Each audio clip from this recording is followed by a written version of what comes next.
Hello दोस्तों, कैसे हैं आप सब। पटनिया ठाठ के इस चैनल पे आपका फिर से हार्दिक अभिनंदन और स्वागत है।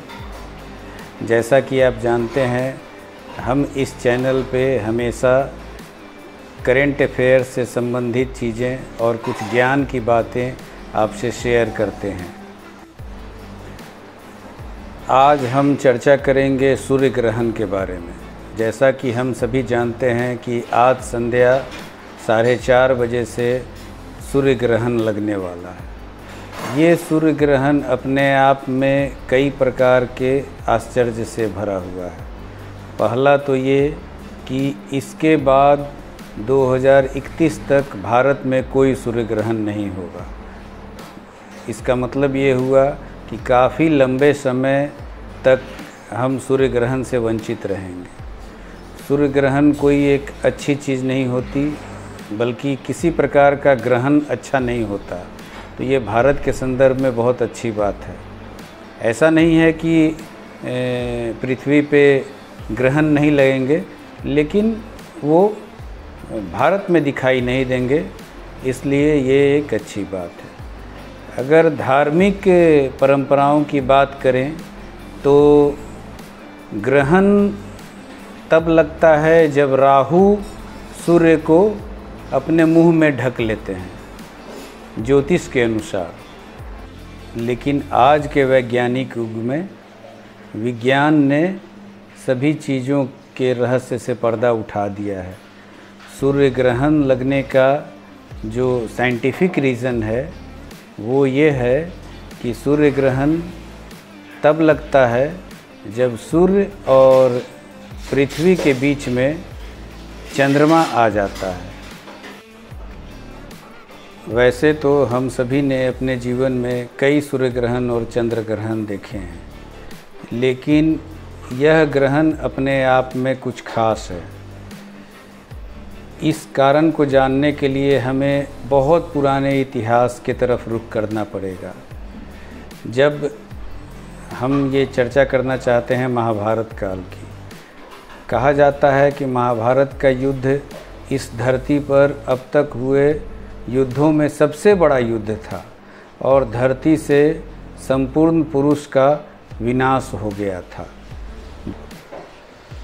उस महाभारत काल का चर्चा यहाँ करना इस कारण ज़रूरी है क्योंकि उस समय भी एक सूर्य ग्रहण लगा था और कहा जाता है कि 15 दिन के अंदर में अगर लगातार 2 ग्रहण लगे, यानी एक सूर्य ग्रहण और एक चंद्र ग्रहण, तो यह एक बहुत विनाशकारी परिणाम लेकर आ सकता है। महाभारत काल में भी ऐसा ही कुछ हुआ था और सूर्य ग्रहण और चंद्र ग्रहण दोनों बैक टू बैक उस वक्त आए थे, जिसके कारण इतना बड़ा युद्ध हुआ। आज का जो परिवेश है, जैसा कि हम देख पा रहे हैं, यूक्रेन और रसिया में बहुत भयानक युद्ध छिड़ा हुआ है। वह किसी भी समय विश्व युद्ध का स्वरूप ले सकता है। चीन भी ताइवान पर टेढ़ी निगाह लगाए हुए है। आप समझ सकते हैं कि वो गिद्ध दृष्टि कभी भी ताइवान पर आक्रमण कर सकती है। उत्तर कोरिया हमेशा युद्धोन्माद में पड़ा रहता है, जिसका प्रभाव दक्षिण कोरिया और जापान पर भी पड़ता है। पूरा का पूरा खाड़ी देश पिछले न जाने कई सालों से युद्ध की विभीषिका में जल रहा है। इज़राइल, ईरान, इराक, अफ़गानिस्तान और पाकिस्तान, ये सारे पूरे विश्व में युद्ध की स्थिति को पैदा करने के रूप में हम देख सकते हैं। तुर्की और मध्य एशिया के देश जो पहले रसिया का ही पार्ट हुआ करते थे, वो भी कहीं न कहीं किसी न किसी रूप में किसी युद्ध से ग्रसित हैं। अमेरिका पूरे विश्व में न जाने कितने मोर्चों पर अपने हितों को साधने के लिए युद्ध लड़ रहा है।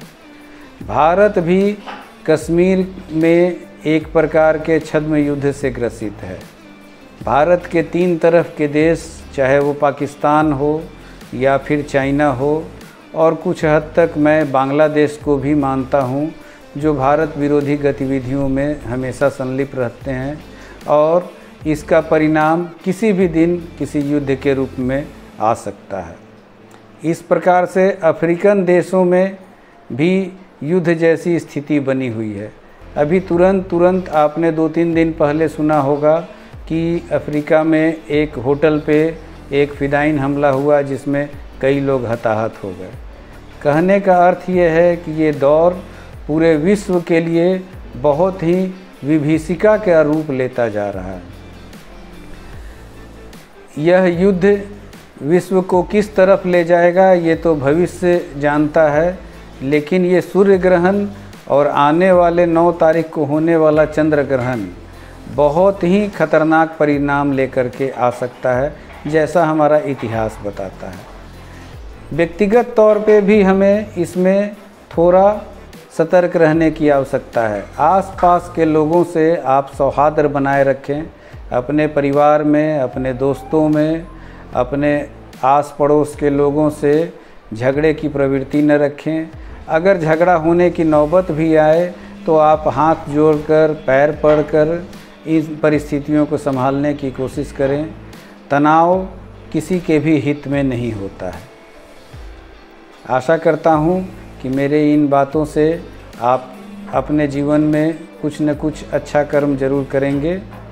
आपको अगर मेरी बातें अच्छी लगती हों तो आप मेरे इस वीडियो को लाइक कर सकते हैं और मेरे चैनल को सब्सक्राइब करें। धन्यवाद।